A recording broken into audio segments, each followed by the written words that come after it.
वंदे मातरम, वंदे मातरम, सुजलां सुफलां मलयज शीतलां सस्यश्यामलां सस्यश्यामलां मातरं वंदे मातरम।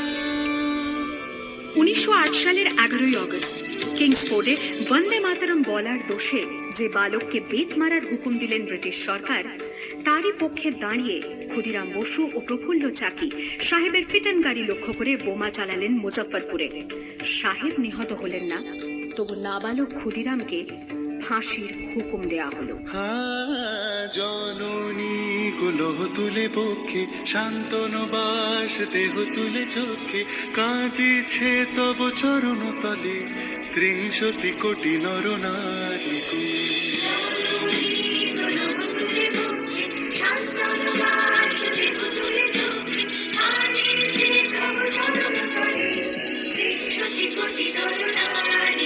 যারা স্বর্গগত তারা এখনো জানে স্বর্গের সে প্রিয় জন্মভূমি, এসো স্বদেশ প্রতের মহাদীক্ষালো সেই মৃত্যুঞ্জয়দের চরণ চুমি। যারা জীর্ণ জাতির বুকে জাগালো আশা, মন মলিন মুখে জোগালো ভাষা। আজি রক্ত কমলে গাথা, আজি রক্ত কমলে গাথা মারল খাই বিজয় লক্ষ্মী দেবতাদেরই কলে। মুক্তির মন্দির শোকানো তলে কত প্রাণ হলো বলিদান, লেখা আছে অশ্রু জলে, লেখা আছে অশ্রু জলে। 9 সেপ্টেম্বর 1915 ইংরেজদের সঙ্গে সম্মুখ সমরের স্বাধীনতা ছিনিয়ে নিতে অস্ত্র আনার পরিকল্পনা করেন যতীন্দ্রনাথ মুখোপাধ্যায়। বালেশ্বরে সঙ্গীদের নিয়ে জাহাজ থেকে সেই অস্ত্র নামাতে গেলে ইংরেজ বাহিনী তাঁদের ঘিরে ফেলে। বুড়িবালমের তীরে লড়াই বাঁধে বিরাট ইংরেজ বাহিনী বনাম বাঘা যতীন ও তার 4 সতীর্থদের। এককালে শুধু ভোজালি হাতে যিনি বাঘ মেরেছিলেন, সেই বীর সেদিন লুটিয়ে পড়লেন।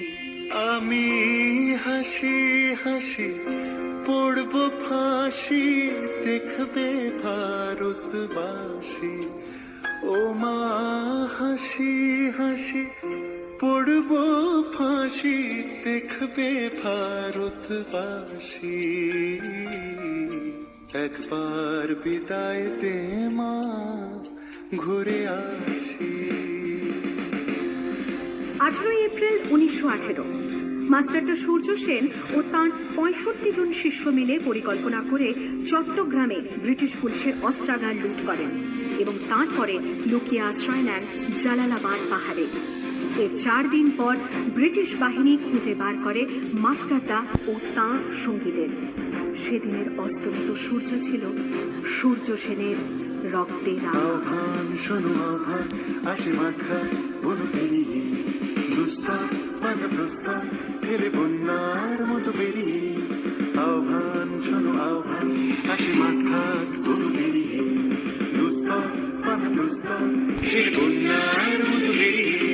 যুগ সঞ্চিত শক্তি দিয়েছে সারা, হিমগিরি সমুলকি সূর্যের ইশারা। যাত্রা শুরু উচ্ছ্বাস, ছোটে দুর্বার বেগে তটি, উত্তাল তালে উত্তাল নাচে মুক্ত শত নদী। যাত্রা শুরু উচ্ছ্বাস, ছোটে দুর্বার বেগে তটি, উত্তাল তালে উত্তাল নাচে মুক্ত শত নদী।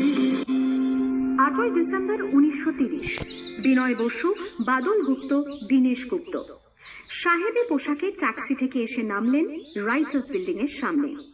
সোজা উঠে গেলেন দোতলায়। সামনেই সিমসনের ঘর। দ্বাররক্ষীকে ঠেলে ঢুকে গেলেন ভেতরে। বন্দুকের আওয়াজে গর্জে উঠল রাইটার্স। লুটিয়ে পড়লেন সিমসন। এরপর রাইটার্স বিল্ডিং এর অলিন্দ বারবার গর্জে উঠল বিপ্লবীদের গুলির শব্দে।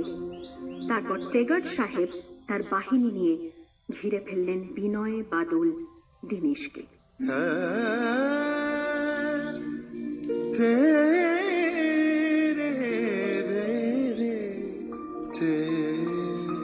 দুর্গম গিরিকান্তার মরু দুস্তর পারাবার হে লঙ্ঘিতে হবে রাত্রি নিশীতে যাত্রীরা হুঁশিয়ার।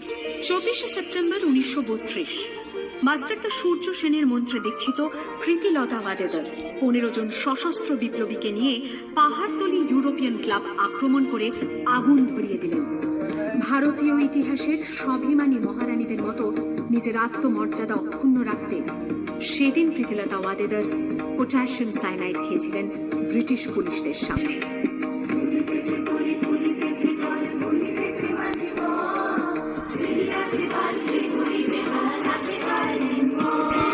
কে আছো জোয়ান হও আগোয়ান হাঁকেছে ভবিষ্যৎ এ তুফান ভারী দিতে হবে পারি নিতে হবে তরি পা দুর্গম গিরিকান্তার মরু